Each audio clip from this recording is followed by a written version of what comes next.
তখন সে ভেবেছিল গুলি আসবে না, কিন্তু স্বৈরাচার এমন জায়গায় গিয়েছে গুলি করতে বাধ্য হয়েছে তারা। কেন গুলি করবেন? আমরা কি আপনাদের মতো গুলি নিয়ে সন্ত্রাসী অস্ত্র নিয়ে মাঠে নেমেছি? আমরা নিয়েছি কলম হাতে, কলম হাতে আমরা মাঠে নেমেছি।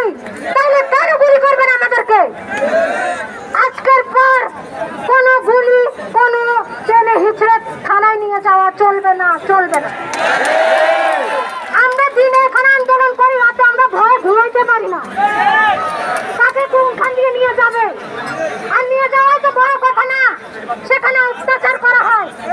দাবাই দিতে চাই আমাদেরকে, আমাদের বাবা মায়ের ভয়ে কলেজে খাকা করে। ও ভয় কেন? আমরা চাই আমাদের দাবি মেনে আমাদেরকে সুন্দর করে সুন্দর পরিবেশে আমাদের শিক্ষা প্রতিষ্ঠানগুলো খুলে দিয়ে আমাদের শিক্ষার সুযোগ করে দেবে। ধন্যবাদ।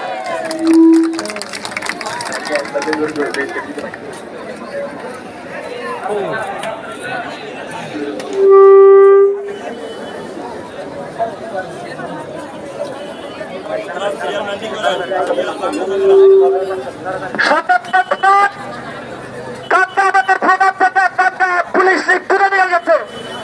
আমরা এখন এই বাক্যটা শুনবো।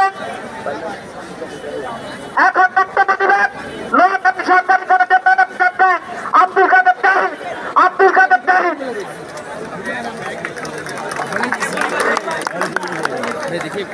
বিসমিল্লাহির রহমানির রহিম। উপস্থিত আমার সহপাঠী বন্ধুগণ, আমার হৃদয় রক্ত ঘরে ঢুকছে। আমার সাহেব রাখতে যখন সে হাতে বলেছিল যে আমাকে গুলি করে, তারা এক বিন্দু পরিমাণে চিন্তা করে নাই, বুলেট ছাড়িয়েছিল। আমার বক্তব্য স্বামী বিধান ছিল, তার ভিতরে গুলিবিদ্ধ করা হচ্ছে। আমার হাতে হাতে পাচ্ছে, আমার হাতে হাতে পাচ্ছে, হাসপাতালে বন্ধ করে রাখা হচ্ছে। আমার হাতে চারজনকে গুম করা হচ্ছে। দিনে নাটক করে, রাতে গ্রেপ্তার করে। আমরা প্রত্যেকটি নিন্দা করি। যতক্ষণ পর্যন্ত আমার ভোট হওয়া গেছে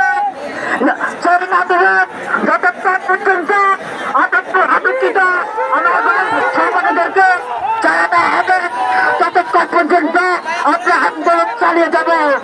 কালকে আমাকে না ছিল বলে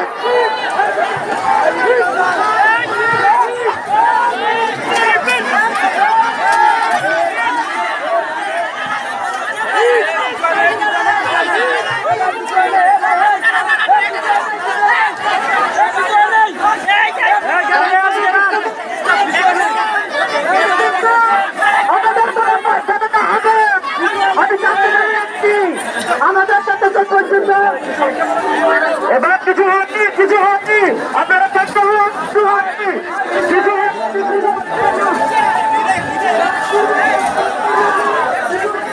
ভাই সাহেব